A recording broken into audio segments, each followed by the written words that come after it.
Brace yourselves, this is no ordinary medical series.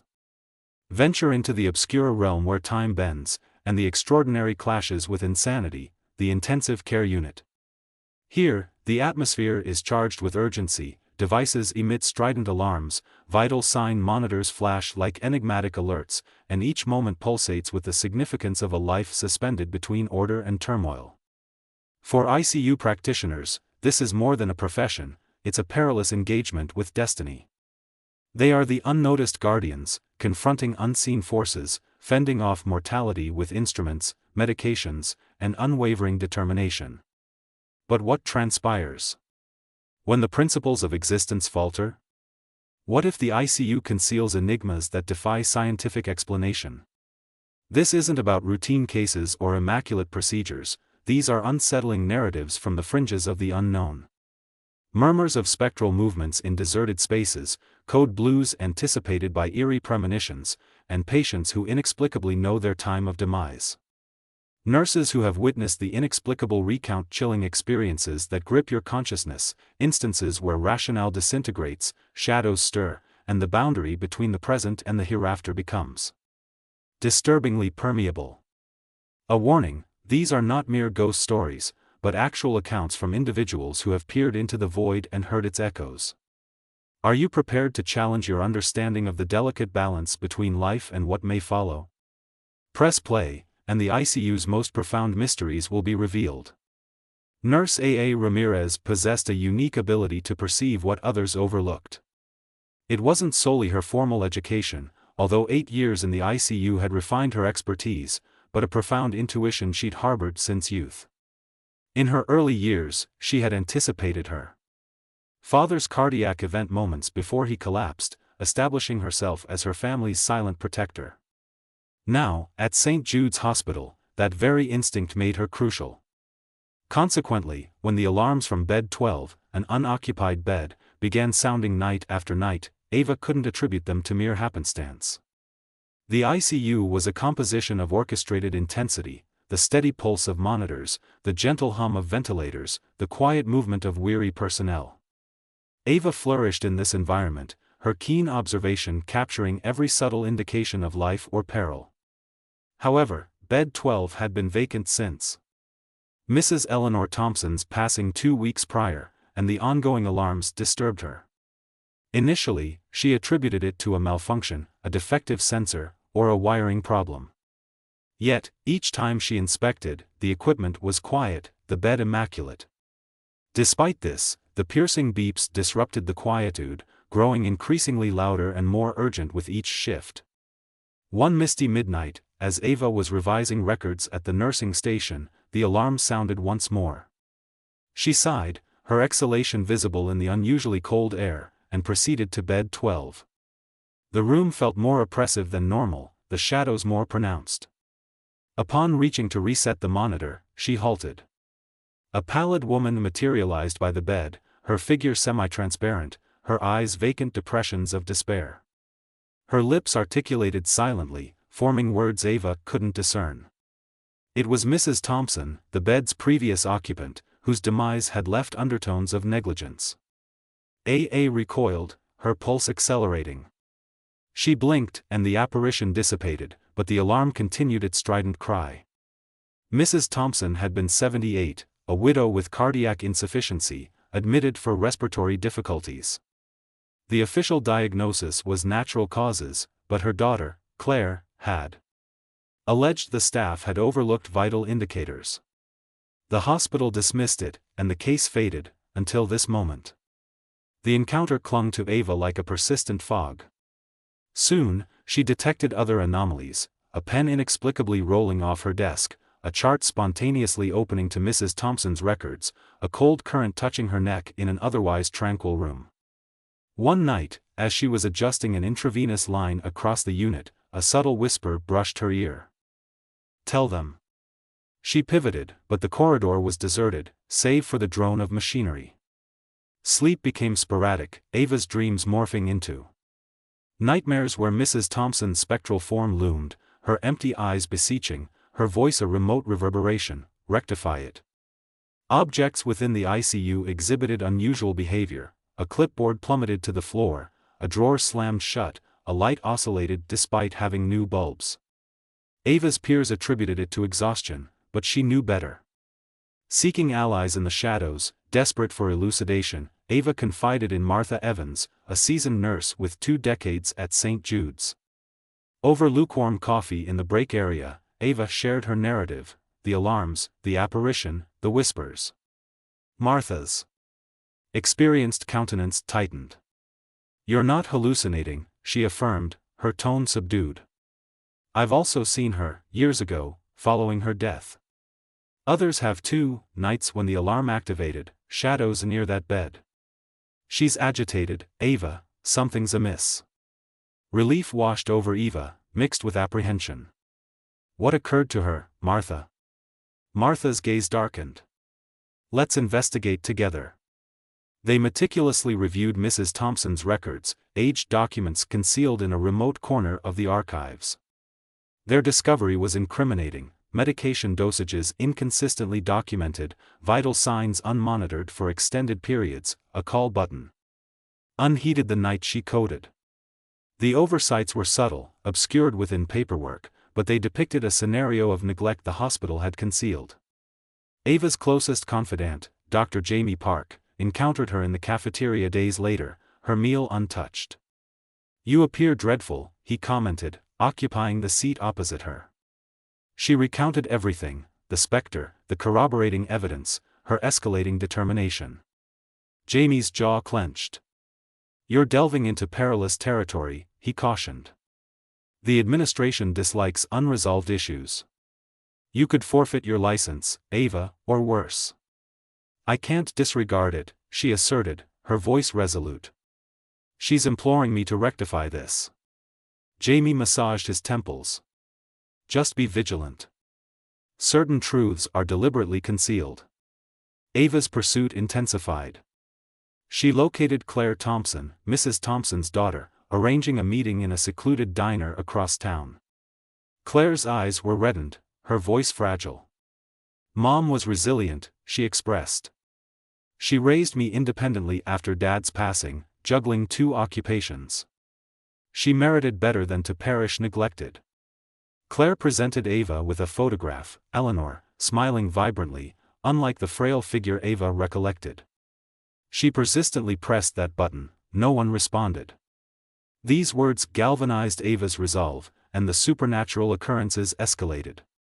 One night, she discovered a note in her locker, inscribed in tremulous script: "Tell them."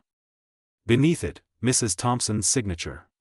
Ava's hands quivered: the woman had been deceased for weeks. A tempest gathered, thunder reverberating through the hospital's structure. As lightning illuminated the sky, the alarm from bed 12 blared louder and more frantically than before. Ava hurried to the room, rain pelting the windows.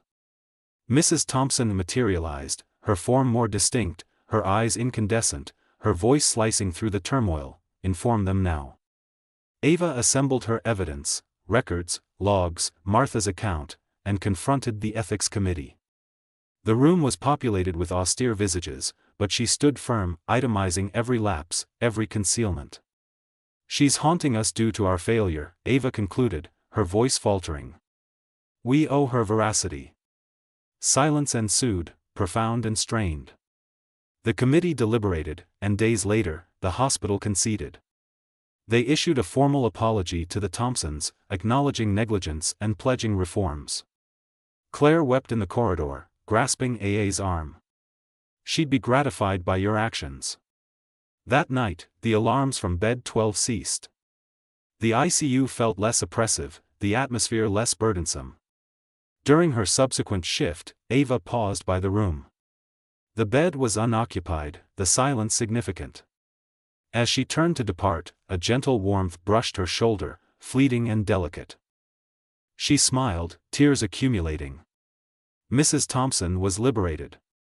Weeks later, Ava discovered a note in her locker: "Thank you, Ava," signed Eleanor Thompson.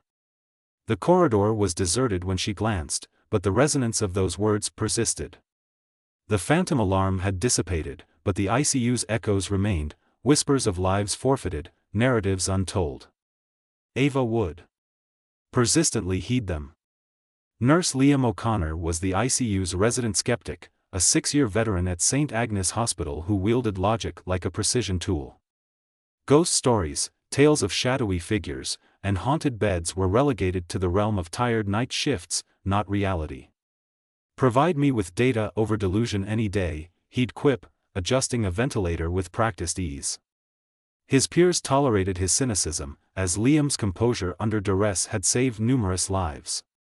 However, Bed 7 challenged even his skepticism. The murmurings about Bed 7 were incessant, a cold area that defied the room's temperature. Patients awakening from feverish dreams of a woman in white. Liam attributed it to oxygen-deprived minds or morphine-induced illusions. "Individuals perceive what they dread," he'd remark, dismissing the piloerection that arose whenever he lingered near the bed. Nevertheless, the chill was undeniable, a sharp, profound cold that no covering could alleviate. It commenced one stormy evening during a staff briefing. Nurse Jenny, a soft-spoken novice, hesitated before articulating, "Bed 7 is acting up again. Mrs. Carter reported seeing a lady in white last night." The room resonated with murmurs, but Liam interjected. "She's under sedation, hallucinations are not apparitions." His tone was abrupt, but Jenny's wide eyes lingered in his thoughts. Later, as he calibrated equipment, Martha, the seasoned custodian who'd maintained St. Agnes for decades, approached. "You're excessively intelligent for your own well-being, Liam," she rasped. "Bed 7 has been cold since my tenure began. Nurses used to draw straws to evade it." He scoffed, "Ghosts don't mop floors, Martha." Her laughter was dry, but her parting words resonated. "Continue mocking it, observe how long your fortune endures." That night, a personnel deficiency compelled Liam into a double shift. Exhausted, he regarded Bed 7, unoccupied for once, and resolved to rest there, partly as a challenge to himself. The cold impacted him immediately, permeating the sheet.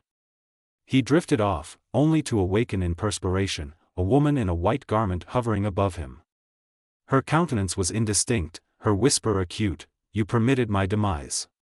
The room was frigid, her words echoing as he struggled upright. No one was present, but the chill clung to him like damp fabric. The dream gnawed at Liam's composure. He wasn't a believer, but he wasn't naive either. In the hospital's basement archives, he scrutinized Bed 7's records, aged charts and faded inscriptions. The pattern emerged swiftly, a surge of fatalities in the late 1990s, all cardiac arrests, all in Bed 7, with no apparent etiology. One file arrested his attention: Nurse Evelyn Graves, discovered deceased in that bed during a night shift, cardiac arrest. The photograph attached to her record depicted a woman with gentle eyes and a fatigued smile. Liam's stomach twisted. Evelyn had been one of them, a nurse, not a patient. He confided in Dr. Priya Shah, the ICU's pragmatic lead physician and his closest ally, over stale cafeteria coffee. She dismissed it. "Coincidence, Liam. You're experiencing burnout, take a day off." However, the dreams persisted. Each night, Evelyn's countenance sharpened, her whispers intensifying, "You permitted my demise, you'll permit theirs too." The ICU exhibited unrest, objects shifted, a chart detached from a hook, a pen rolled across a sterile surface. The cold area expanded beyond Bed 7, frosting monitors and chilling adjacent patients. Liam's hands, once unwavering, faltered during a routine procedure. He observed Jenny observing him, her expression a blend of commiseration and apprehension. Then arrived Mrs. Clara Angwin, a 68-year-old cardiac patient with a wry humor and a chart replete with complications. Assigned to Bed 7, she grinned as Liam connected her monitors. "Heard this bed's renowned, should I tip the ghost?" He feigned laughter, but apprehension coiled tightly. He implored the charge nurse to relocate her, protocol notwithstanding, but the unit was at capacity, and his entreaties were ignored. That night, as he monitored Clara's vitals, the temperature plummeted. She gasped, gesturing, "She's there." Liam pivoted, and Evelyn materialized in the corner, her white garment shimmering, her eyes vacant. Clara's monitor blared, her cardiac rhythm erratic. Liam shouted for assistance, adrenaline coursing, but Evelyn's voice sliced through, "You'll fail her as well." The team stabilized Clara, but Liam's composure was shattered. He concealed himself in the break room, Priya's skepticism echoing hollowly. Desperate, Liam consulted his elder brother, Father Michael, a priest with a skeptic's heart and a pastor's empathy. They convened in Michael's compact parish office, the atmosphere laden with whiskey and apprehension. Liam recounted everything: dreams, cold, Evelyn. Michael swirled his beverage, contemplative. Hospitals retain trauma. Perhaps she's ensnared, reliving her final moments. So, what? I bless the bed. Liam's sarcasm masked his disquiet. Michael's gaze was unwavering. Or you ascertain her desires, why she's aggrieved. The subsequent day, Liam located Evelyn's daughter, Sarah, a reticent woman in her 40s. Over tea in a subdued cafe, she depicted a portrait. Evelyn, overworked and profoundly dedicated, had collapsed mid-shift. She cherished nursing, Sarah conveyed, eyes misty, but bed 7 fractured her. She'd return home trembling, asserting it was accursed. Did she ever elucidate why? Liam inquired. Sarah nodded. Excessive. Fatalities she couldn't prevent, stated it felt personal. 6. The tempest intensifies. Back at St. Agnes, the ICU teetered. An influenza outbreak strained personnel, and Bed 7's chill became a recurring jest, until it wasn't. One night, a youthful patient in Bed 6 coded unexpectedly, monitors icing over. As Liam hurried in, he glimpsed Evelyn amidst resuscitation, her presence a tacit indictment. The patient survived, but Liam's confidence did not. Clara's condition deteriorated, her heart faltering. Liam shadowed her, meticulously verifying every dosage, every reading. One evening, her daughter, Mia, arrived, a slender woman with Evelyn's compassionate eyes. Mom asserts she perceives someone observing her, Mia whispered. Liam's throat constricted, he couldn't dismiss the resemblance. That night, pandemonium erupted, 3 codes simultaneously, personnel scrambling. Clara's heart ceased mid-rounds. As Liam grasped the defibrillator, the cold intensified, glass frosting over. Evelyn manifested, her voice a roar, "You'll permit her demise." He hesitated, paddles trembling, Mia sobbing in the doorway. Then he retorted, "Not this instance." He shocked Clara's chest, once, twice, her pulse flickered. Back. Evelyn's form wavered, her expression softening to something gentler, almost appreciative. Clara stabilized, her hand grasping Mia's. As dawn emerged, the cold area dissipated, the atmosphere warming. Liam collapsed into a chair, exhaustion overwhelming him. A faint touch against his shoulder, warm and transient, made him turn, but the room was tranquil. A whisper persisted, "Thank you."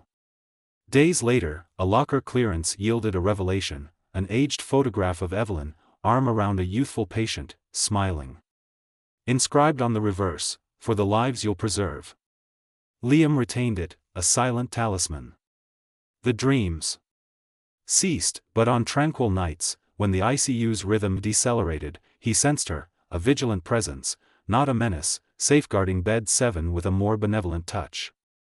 Weeks elapsed, and a new patient occupied Bed 7, a gruff retiree who slumbered soundly, no murmurs of white garments. Yet, as Liam passed, a subtle chill brushed his arm, a reminder that certain enigmas persist, unresolved and eternal. Dr. Clara Patel was accustomed to fatigue. As a newly qualified resident at St. Agnes Hospital, she had anticipated sleepless nights and the intricate labyrinth of patient records. However, the hospital itself, an imposing edifice from the early 20th century, pieced together with incongruous wings and corridors, was an anomaly.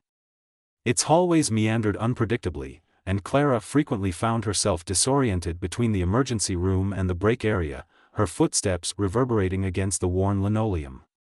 3 weeks into her residency, during a grueling 18-hour shift, Clara's exhaustion led her astray.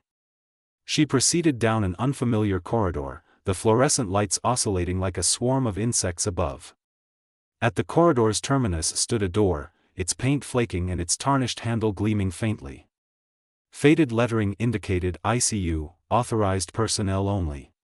It appeared antiquated, incongruous among the modernized sections of the hospital. Curiosity impelled her. She pushed the door open, anticipating a storage closet or abandoned storage space. Instead, she entered a time capsule, an ICU wing untouched since the 1970s. Dust coated the monitors, their screens darkened and inert. Aged sheets clung to unoccupied beds, and the atmosphere carried a pungent odor of antiseptic mingled with a subtle, acrid trace of scorched wood. Faded charts dangled from the walls, their inscriptions barely discernible. Clara's skin prickled as she absorbed the scene, the silence pressing against her eardrums. Then she detected it, a subdued buzzing, like whispers too faint to comprehend. Shadows danced at the periphery of her vision, dissipating when she turned to observe. The room was deserted, yet she felt scrutinized. Heart pounding, she retreated, the door creaking shut behind her. When she glanced back, the hallway was vacant, no door, no indication it had ever existed. The subsequent morning, Clara couldn't dispel the disquiet clinging to her like damp attire. Over stale coffee in the cafeteria, she recounted the encounter to Dr. Samir Khan, a fellow resident with a swift laugh and a talent for alleviating tense shifts. "Sounds like you've encountered the ghost wing," he remarked, grinning. "Didn't anticipate you'd discover it so promptly." "Ghost wing?" Clara inquired, her coffee cup suspended midway to her lips. Samir leaned closer, his tone hushed to a conspiratorial whisper. "Ancient St. Agnes lore. Back in the 70s, an ICU wing incinerated, electrical conflagration, they claim. Fatalities among patients and staff, ensnared them within. The hospital sealed it off, reconstructed over it, but individuals allege it persists. Nurses recount auditory hallucinations, perceiving doors that shouldn't exist. It's a rite of passage to be unnerved by it." Clara feigned laughter, but her mind churned. "I witnessed it, Samir, it wasn't merely a narrative." He shrugged, imbibing his coffee. "Likely an antiquated storage area, don't permit the eerie ambience to perturb you." However, the ambience did perturb her. Over the ensuing days, Clara discreetly interrogated her colleagues. Most dismissed it as hazing, preposterous, but Nurse Jenny Alvarez, a reticent veteran who'd served at St. Agnes for decades, hesitated when Clara inquired. "I've witnessed phenomena," Jenny confessed softly, her gaze fixed on a remote point.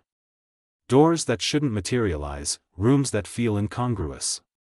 My inaugural year here, I encountered one such instance, entered, and it was akin to traversing into the past, antiquated equipment, stale atmosphere. I perceived auditory lamentations, pivoted, and it vanished. Never encountered it again." Clara's curiosity solidified into fixation. She commenced dedicating her infrequent breaks to the hospital's basement archives, a humid, dimly illuminated space crammed with deteriorating records and neglected files. After prolonged scrutiny, she unearthed it, a 1973 newspaper article headlined, "Tragedy at St. Agnes, ICU wing consumed by flames." The conflagration had ravaged the wing, claiming 6 lives, 3 patients, 2 nurses, and a physician. Photographs depicted the aftermath: charred walls, melted apparatus, a skeletal framework of what had once been a bustling ward. One name resonated: Nurse Evelyn Graves, a 32-year-old single parent lauded for her empathy. Her personnel file encompassed a grainy photograph, a woman with benevolent eyes and a fatigued smile, her nurse's cap positioned neatly atop dark hair.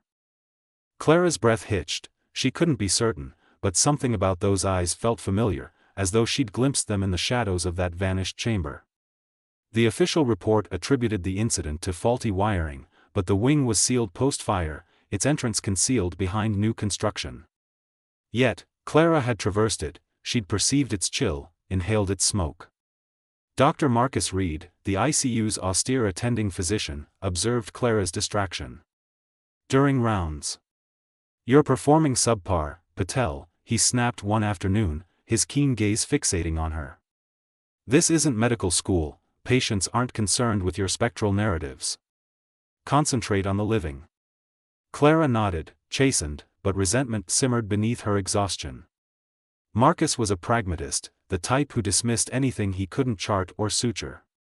Nevertheless, his admonition gnawed at her as she trudged through her shifts, the hospital's tranquil corners growing more oppressive with each passing day.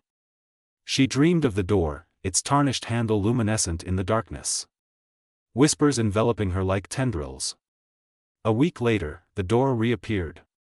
Clara was transcribing notes at the nurse's station when she glanced up and perceived it, looming at the hallway's terminus. Her pulse accelerated, a blend of dread and compulsion propelling her forward. The atmosphere thickened as she neared, the oscillating lights dimming.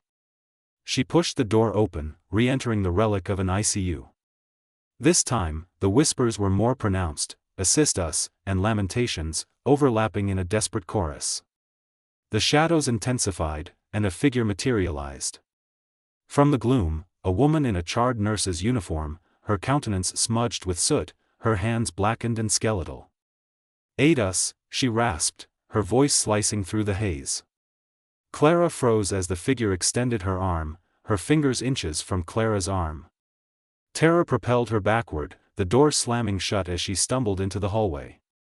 When she pivoted, it had vanished once more. Shaken, Clara sought out Jenny during a rare coinciding break. "I perceived her," she whispered, her hands quivering around a styrofoam cup. "Evelyn Graves, she communicated with me." Jenny's countenance drained of color. "Clara, you must desist. Certain doors are not intended to be unsealed. This locale, it retains its enigmas for a purpose."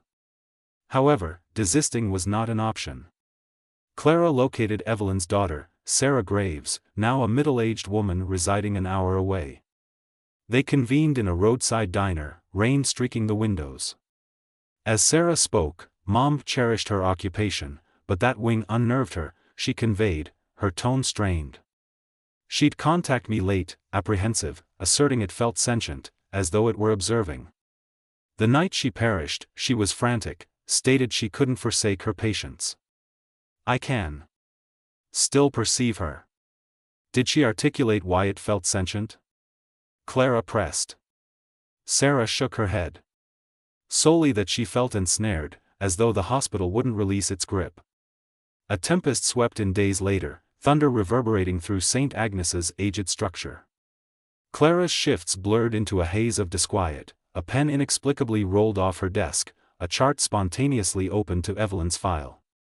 One night, as she adjusted a patient's ventilator, the lights oscillated, and the room turned frigid.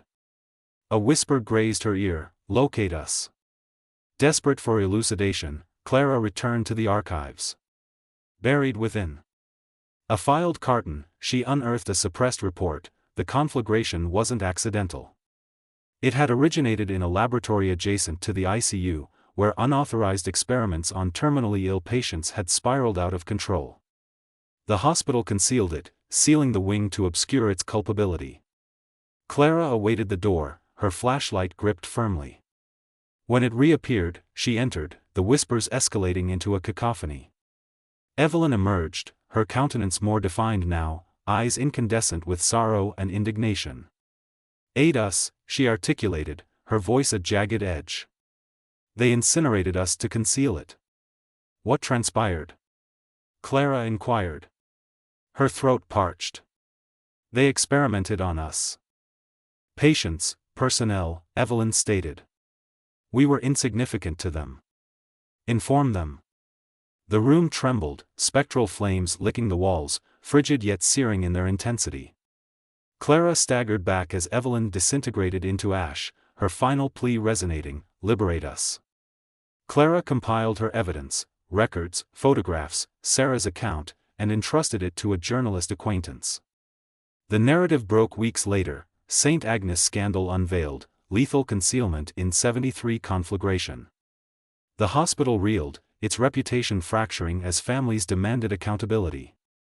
On her final shift before a much-needed respite, Clara perceived the door one last time. Inside, the room was deserted, no dust, no whispers, merely a tranquil warmth. A faint touch brushed her shoulder, and she smiled, sensing emancipation. The lost wing had discovered tranquility.